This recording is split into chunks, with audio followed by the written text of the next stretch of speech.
morning and welcome. We are Crypto for Joe, cryptocurrency and blockchain ideas for your average Joe. I am Exhibit A, Average Joe, speaking today with Cayman Nava. Cayman, how you doing?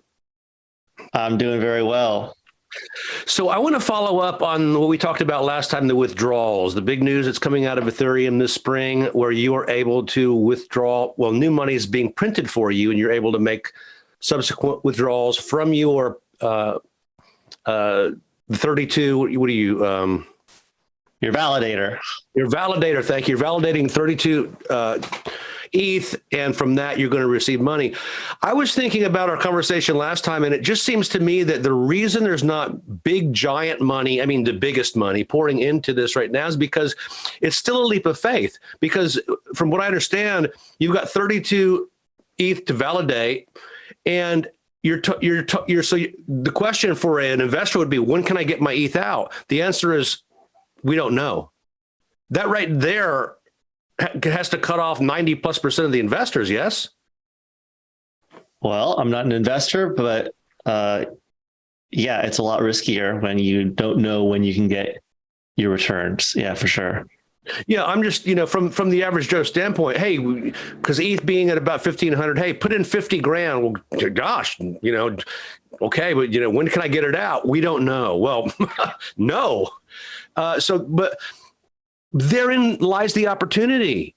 If you've been studying this stuff for the past 10 or so years, like we have, you understand that there's a continuity. It's already been up to 4 grand. What do you think about that?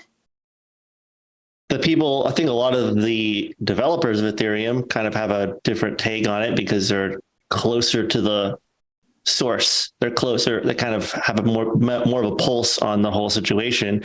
And yeah, if you've been participating as a validator, even today, you're taking a leap of faith, but that leap of faith is going to be rewarded with probably a higher return. So yeah, my feeling is, my gut is that once the withdrawals go live, yeah, you're going to see a lot more money entering as into becoming validators rather than leaving and pulling their money out. So it's kind of two competing thoughts. Is that well, maybe there's going to be a run, like a sell on Ether, because there's going to be a bunch of people pulling all their money out of the validators. Why? Well, Ether was $600, I think, when this whole validating started, when the beacon chain started, and in December 2021. I think it was 2021. So now it's 1,500. It doubled, almost tripled, and maybe people want to get their money out. So a lot of money is going to get dumped out, and then price is going to crash.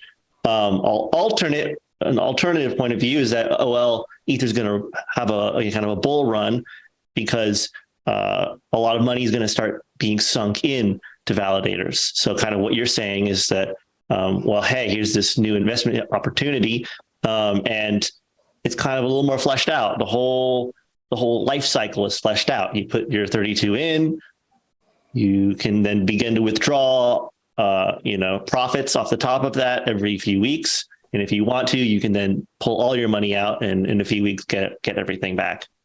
Right. So, yeah, two ways to go. Either pull it all out with obviously you would have to have a profit in order for you to pull it out. So pull it out with your profits, or just let it sit there and support the backbone of decentralized finance and get your payment every 3 weeks. Right. So yeah, so I think that to wrap up here, I think that's going to be a big catalyst, because the average Joe, how much am I getting once he understands how much he put in and how much he can get every few weeks, I think that's going to create a lot more attention here to the space. Absolutely. It will be interesting to watch.